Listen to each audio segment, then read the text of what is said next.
Hej og velkommen til Lykkefryd. Jeg vil i dag vise dig, hvordan du hækler en magisk ring. Ofte når du hækler en magisk ring, så er det fordi, du gerne vil starte et projekt, der er rundt. Det kunne fx være en kurv.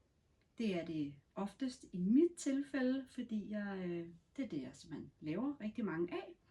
Og når jeg hækler kurve, så bruger jeg rigtig tit det her garn i enten 5 eller 9 mm. Så videoen i dag vil vise en magisk ring hæklet af 9 mm garn. Sidder du med noget tyndere garn, så justerer du selvfølgelig bare nålen ind, så det passer til det garn, du sidder med. Princippet og teorien er fuldstændig den samme. Så se med i videoen her og lær, hvordan du laver en magisk ring.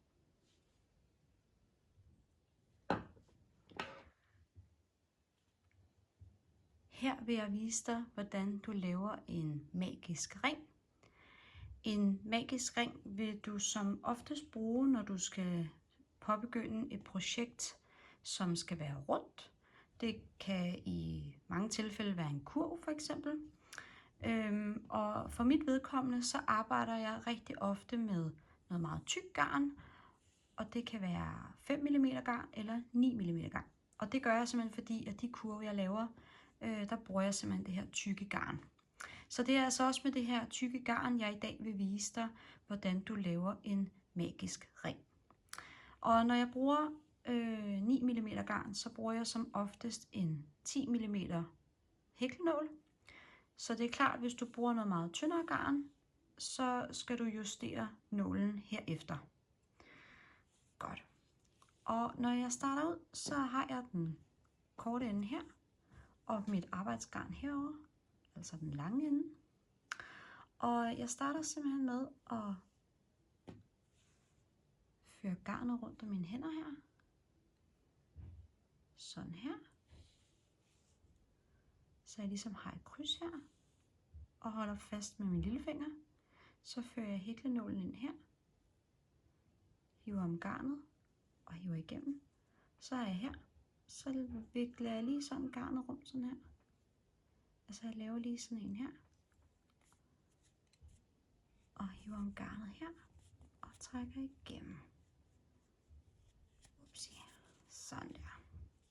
Og når man arbejder med sådan noget tykt garn, som jeg arbejder med, så er det ret vigtigt ikke at hækle for stramt. Heller ikke for løst, men i hvert fald ikke for stramt. Så vi gør det lige igen. Garnet rundt om her. Således. Hæklenålen ind her. Hiver fat om garnet. Drejer rundt. Sådan her. Godt, så er vi her. Så kan jeg godt lige lide at have garnet på den her side her. Så har jeg altså en ring og den korte ende her. Og jeg vil rigtig gerne, når jeg hækler på en magisk ring, hækle ned både i cirklen her og rundt om selve den korte snor. Så ikke for stramt. Ned her. Fat om garnet. Op igen. Garnet omkring. Og igennem. Altså en fast maske. Så retter vi lige til her. Godt. Og ikke for stramt. Der må altså godt være lidt arbejde med her. Ned i ringen her. Hive fat om garnet. Op igen. Rundt om garnet. Og igennem. Godt. 1, 2. Har jeg nu. Så gør jeg det igen.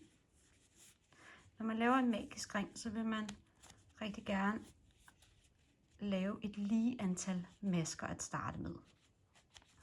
Og ofte så vil du køre med 4, 6, 8, 10, måske 12 masker til at starte med.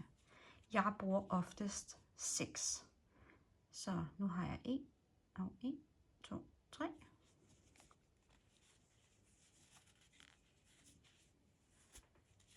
4 og 5. Og nu vil det være nærliggende at tro, at jeg skulle lave en 6. Det gør jeg ikke. Det jeg gør i stedet, det er, nu skal vi se, 1, 2, 3, 4, 5.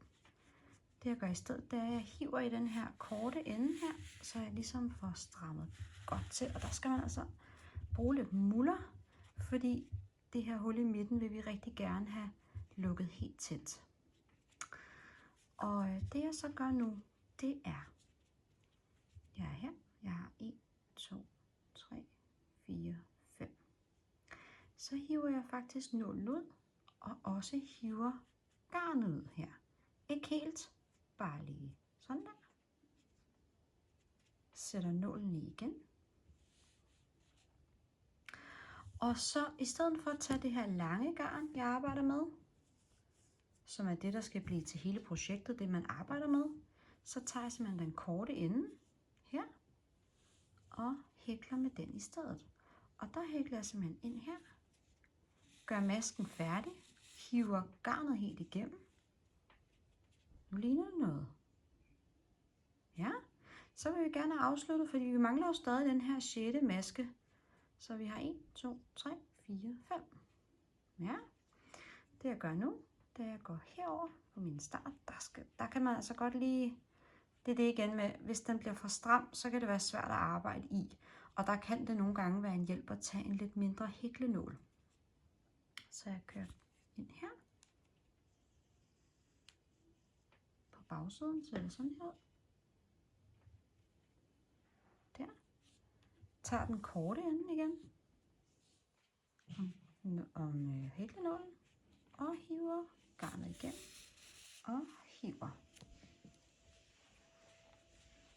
Hvis der er noget, der larmer på videoen nu, så er det en støvsuger. Så ved du det. Godt. Og så vil vi rigtig gerne have afsluttet den pænt. Og der går vi på bagsiden af ringen her. Og i stedet for at gå ind her i kun det her, så går jeg faktisk helt ned i masken hernede.